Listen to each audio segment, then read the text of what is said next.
lost maybe I to don't even Wesley remember. Saw. Ah, yeah, he lost to Wesley Saw. Yeah, who is Maybe, not playing here. Yeah. Yeah, I just thought I remember the whole event was won by Hikaru Nakamura, so that's why I'm asking. Okay, and that's one tricky position here. It's like Again, typical Hikaru. He likes to play structures in blitz because those positions he can play almost instantly, and he relies on his feeling in these positions. some rook b1 mysterious move. Yeah, he thinks, okay, you went rook b8, I'm not gonna waste time, I'm gonna go rook b1, please make another move. Yeah, this is, look, it's very practical. Hikaru is on 310.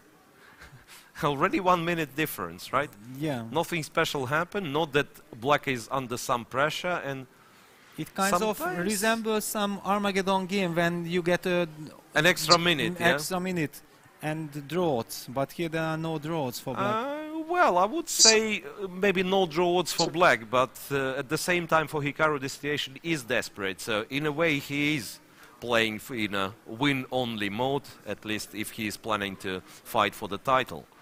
Yeah, and we have also seen already Duda is playing quite slowly, but when he gets down to his last seconds... Yeah, he's very resourceful and very fast. Very fast, yeah, I mean, and very calm. I haven't seen him really getting nervous at all. Even in this mess with Karyakin at the end, he was so calmly playing rook h3 and things like this, like if it's the most natural thing in the board. All right, so now we can see that the drawback of having the knight on d7 compared to c6, that there is no way black can play e5. I mean, sometimes in these structures, white can't really go e4 because black meets it with e5 and puts the piece on d4, but now the knight is like far away from d5. Yeah, rook b8 is connected with what you have just said. Yeah, he might want to go knight b8 or e5 first, because knight b8 can be met by knight d5, and it's kind of ugly. But maybe if white is not gonna go rook bd1, then you can play e5, rook bd1, e5, knight b8. Yeah, knight d5 straight away. Yeah. Okay, that's... not allowing e5 at all. Yeah, but then it's a serious question. How do you react to this? I mean, you might actually not react as for the moment, just go queen b8, planning to play e6. Yeah. Because kind of taking on d5, I'm not sure how happy you are. I mean, if you take with knight, I probably take with e-pawn, right? I mean, certainly you then kind of agree that I'm worse, but maybe you already think that you are worse. He takes with the knight. Yeah. So let's see. ED5 has to be taken, or bishop takes g7 bishop intermediate g7 can be met by possible. knight e3. But that then might be unpleasant. Queen c3, okay, then you I take on g2, yeah. Yeah, e takes d5 is played. Knight to f6. Yeah, very comfortable position for Hikaru. Now, yeah, rook goes to d1. That's interesting, because you kind of have this semi-open e-file, so I would expect actually rooks to be put on e-file, but he finds it important to stop e7, e6 at all, and therefore, okay, maybe you are not stopping, but to have as much pressure as possible on the d-file if black ever wants to move the e-pawn. Yeah, bishop c3 is a nice little move because you want queen b2 putting pressure on the long diagonal. And then possibly queen a3, by the way, disturbing black with bishop a5. Knight e4. Wow. A little bit of tactic.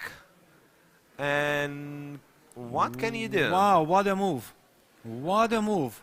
Wait a second. So that means bishop c3, we called it a nice little move. But, I mean, if this works, then the best white has is to take on e4 to give this powerful bishop, and then black is clearly better. And then suddenly black is better, and otherwise you have to give up the exchange. Wow, what a brilliant resource from Duda. Well, and Hikaru decides it's too much if he takes on g7, so he takes on e4, goes rook e2.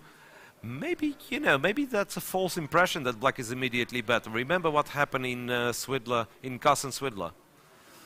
Yeah, but certainly black's position have improved dramatically. A lot, yeah. Thanks to this exchange. And black is in control. I mean, black is basically not risking to be worse. Yeah, e7 is no longer all that weak. You can just play king g7, bishop f6, and try to push the a-pawn. The problem Duda is facing that he's very low on time. He's below 20 seconds. e5. This is somewhat surprising, to be honest. This is connected with the time. He wants to exchange. That's what we tend to do usually. When, time runs out, then you tend to play some impulsive moves, and those are like pawn pushes. Yeah, but now again, Nakamura is in charge. I mean, now after bishop takes e6, knight g5. And white gets fantastic d5 square, right? Yeah. So you feel like white is the one who can never lose this anymore. Yeah, right. Knight g5. Little time, this is very and you can unpleasant. also see by the way Hikaru moving the pieces, right? Yeah. He was really shocked with this knight e4, but now he's comfortable once again. Okay, bishop on d4, nice point. Yes, indeed, bishop on d4 is a nice piece, and maybe white will reconsider. Yeah, but Duda is very unhappy. The first time I really see emotions on his face. And now he's also on is 5 seconds. Yeah, and the rook e1 or queen h4 first, provoking h5, knight takes e6, pawn takes e6, queen g5. All right, but how? And then bishop e4. He's probably winning, yeah. Bishop e4. No, rook g8. Rook g8 still alive, but then rook d3, rook comes to f3. Okay, bishop f6, rook f3, queen e7. Is he holding? Okay, he starts with queen e7. Check. King e8. He runs away. Hikaru but is gives shocked. the pawn. Actually gives 2 pawns. Bishop g6 and then queen h5. It's got to be winning. I mean, it is tricky, but it's 2 pawns up, right? Yeah. And Hikaru decides to trade the queens, goes rook f7 and then takes the pawn on h5. So to eliminate any risk of black organizing some sort of counterplay. And now he starts to think, which kind of surprises me a bit.